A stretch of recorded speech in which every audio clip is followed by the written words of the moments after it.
So we're following up on this story, which has created some debates across several media platforms here in the country. And I do have Dr. Mesan Malbi. He's with the Center for Media Analysis. Good afternoon, Doctor, and thanks for your time.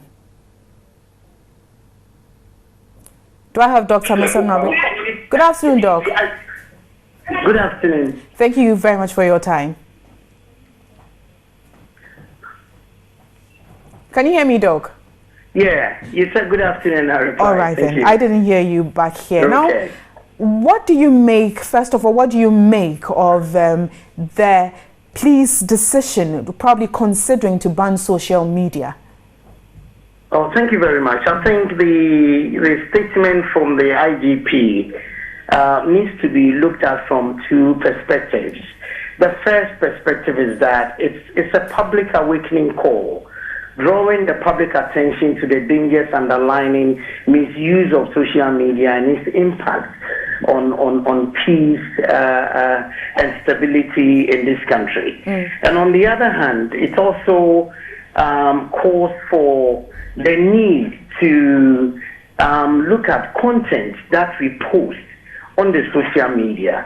Although there has been a lot of opinions as to the police trying to perhaps curtail freedom of speech, I think that will be too strong a position to take now, in the sense that even in the context of national security and peace, certain curtailments are allowed.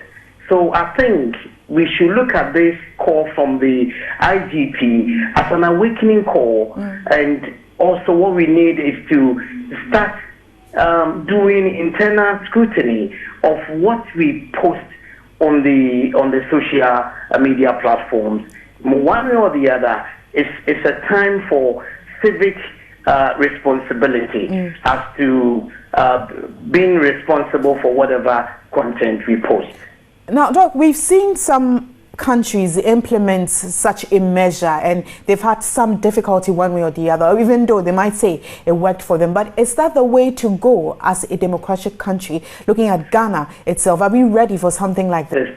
Or on the social media. So using social media as your news value source actually calls for further scrutiny to cross-check with the facts, to go beyond that particular content and make sure that it has all the legitimacy to qualify as a news value before we put it out there. And I think it's also a point where I would suggest to the police services that we need to do scientific content analysis or scientific monitoring of the social media content, so that we will be able to establish an evidence base of content against which we can draw public discussions to. All right, thank you very much for your time, Dr. Mesan Malbi with the Center for Media Analysis. Now,